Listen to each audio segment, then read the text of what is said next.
value is subjective, right? How valuable any given thing is, and a product, a service, a person, an object, whatever, how valuable something is going to vary from person to person, and different things hold different values to different people, right? When it comes to the market value of a product or a service that's sold on the market, different products are going to be worth different amounts of money to different consumers, right? Some people, at any given price, there'll be some people who think that it's worth that price and some people who don't. And the higher the price, the fewer the people to whom the product or service is worth that price, and the fewer the customers there'll be. The lower the price, the more people will find it, worthwhile. And that's going to depend on how valuable the product or service is to any given person, and how valuable money is to any given person, right? And for any given person, the balance between how much they value a given product or a service and how much they value money is going to determine how much they're prepared to pay for it. So, every object, every service, every event, every person, everything is going to have different value for different people, because value is subjective, right? And how worthwhile any given thing is to us depends in large part on our value system, right? On the system based on which we value things. So, and say, for example, someone for whom money is very, very valuable, right? Someone who values money very highly. For that person, in their value system, it's worth spending long hours at work and working very hard, because the value of the money they earn by doing so is worth that amount of time and, that level of effort that they put into their work. If for someone else, maybe they don't value money quite as highly and they value their family very highly, they might choose to work less hours, even though they'll have less money, because they'd rather spend time with their family, because family is more valuable to them than having more money. Now, obviously, this is, an oversimplification, and some people have to work long, hard hours just to get by, etc. But, keeping things relatively simple, the more someone values money, the more interested they're going to be in spending more time and more effort working to make money. The less valuable money is to someone, the less they're going to feel the need to spend their time and effort to make more money. And the same is true of anything. The more someone values their time they spend with their family, the more pressure they'll be prepared to deal with in order to spend that time, and the more they'll be prepared to forego some potential income in order to spend that time with their family, etc. So, how valuable any given thing is going to be is going to depend on who's evaluating it, right? And what their value system is. So if we ever want to answer this question about anything, right? How valuable is something? Again, whether it's an object, a product, a service, whatever it is, if you want to, ask someone, let's say, how valuable something is, and get them to evaluate it and give you an estimate, let's say, of how valuable it is. First of all, you want to be asking someone who has a value system that you find valid, right? You're not going to ask someone who has a completely different value system to yourself about how valuable something is, because they perceive value differently. And at a minimum, you need to ask someone who has a value system that is similar, at least, to yours. And ideally, it's nice to ask someone whose judgment you respect, right? So if you can find someone who has similar values to yourself and someone whose judgment you respect, that might be a good person to ask, about how valuable something is, any given thing in life. Now, if you want to figure out how valuable something is, you want to ask someone how valuable something is, you need to find someone, again, whose value system is similar enough to yours and who you respect, but also someone who, is qualified to have a valid estimate in the context of whatever field it is, or whatever the thing is that you want their suggestion or input on, right? If you want advice or clarity in life, for example, you want someone who has a track record of wisdom and giving sage life advice, because that means that they're a person that it's worthwhile getting an opinion from in terms of life advice.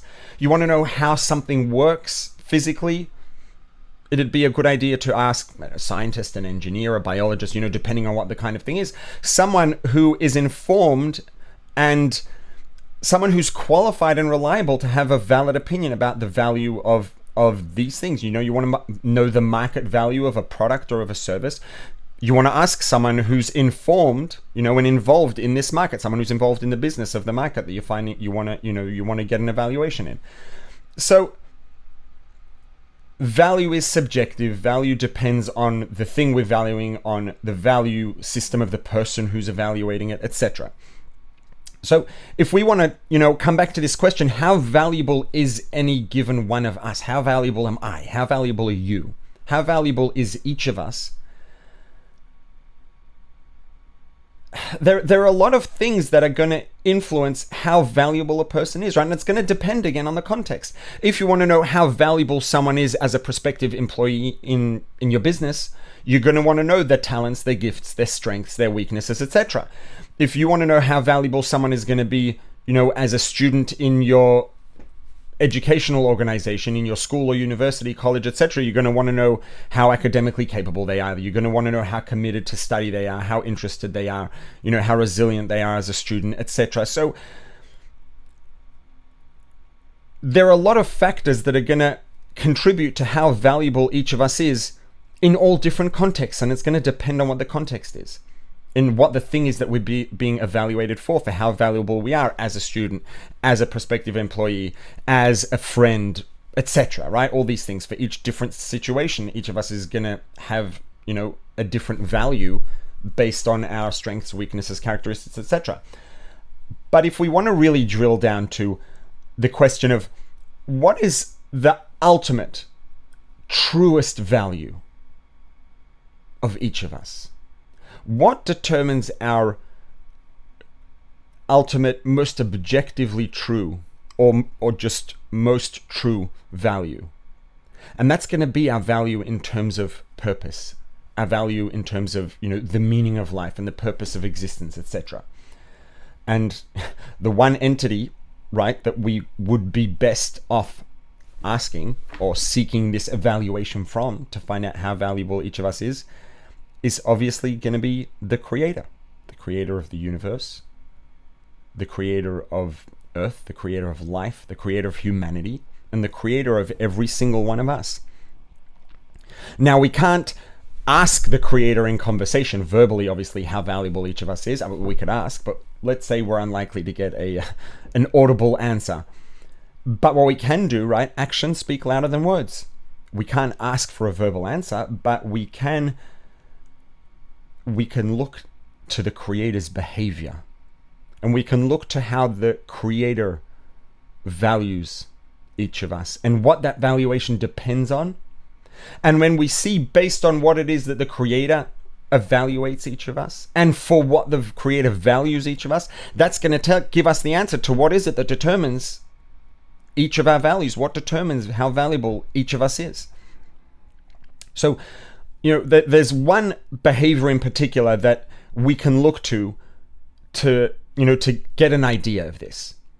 And this is something that, we have an account of happening numerous times in the Torah, and that is when God counted us, let's say in the desert, right? When the first several times it happened on the way out of Egypt, on the way to Mount Sinai to get the Torah, then later on a number of times throughout our journey in the desert, right? Well, why do you count something?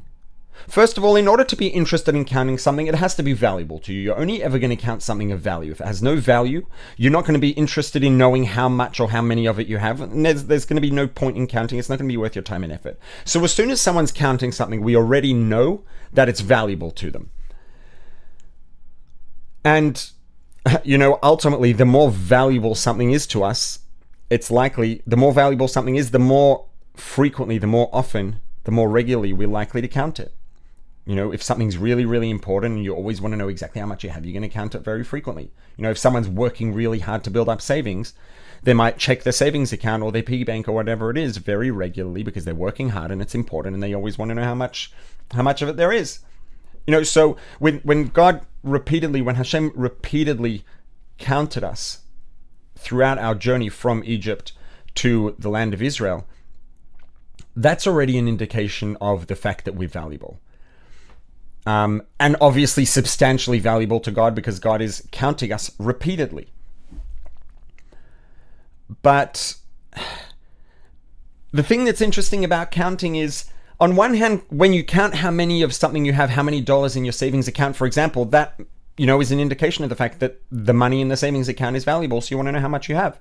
But, if someone has it, let's say, if a couple of little kids of young children have stamp collections or coin collections or baseball card collections, right? And they ask each other how many cards they have, how many cards do you have? I've got this many, how many cards do you have? Right? The cards are important and valuable to them. So they want to know how many they have. But if you're talking to a mature, sophisticated collector of stamps or baseball cards, old school valuable baseball cards or valuable cards, cars or watches, anything like this, where each car, each watch, each stamp, each baseball card is unique. Some are more rare than others. Some are more aesthetically beautiful than others. Some are maybe... Each instance, each example has different characteristics that make it more or less valuable, right? So if you have a couple of mature, sophisticated collectors, people who really know about the thing that they're collecting, and they're talking about their watch collection, their coin collection, their car collection, whatever it is, and one of them asks the other one, how many do you have, right? That's going to be a very superficial question to be asking, right? The thing that they might be more likely to ask is, what are some of the highlights of your collection? What are some of the most valuable pieces in your collection? What are the most unique, rare baseball cards or coins in your collection? What's the most beautiful or rare car in your collection or watch or whatever it is, right? Because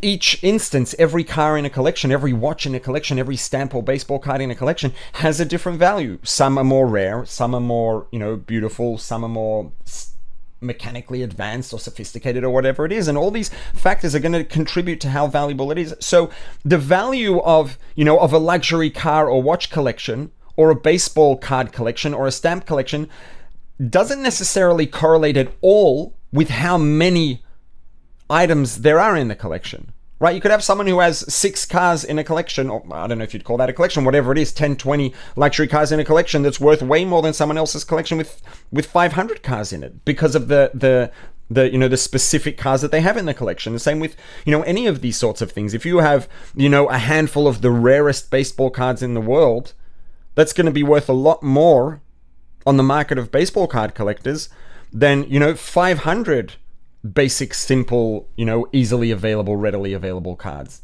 So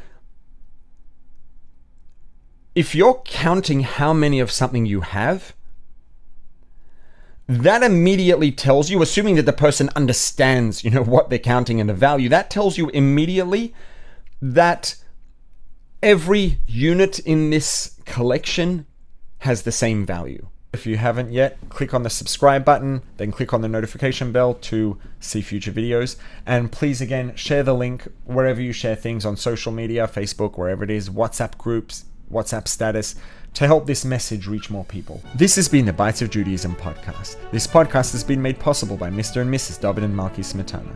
If you found it valuable, please leave a 5-star rating and a review. It really does help it reach more people. And tell your friends about it. If you haven't yet, you can subscribe on all the major podcast platforms at rabbiglick.link/podcast.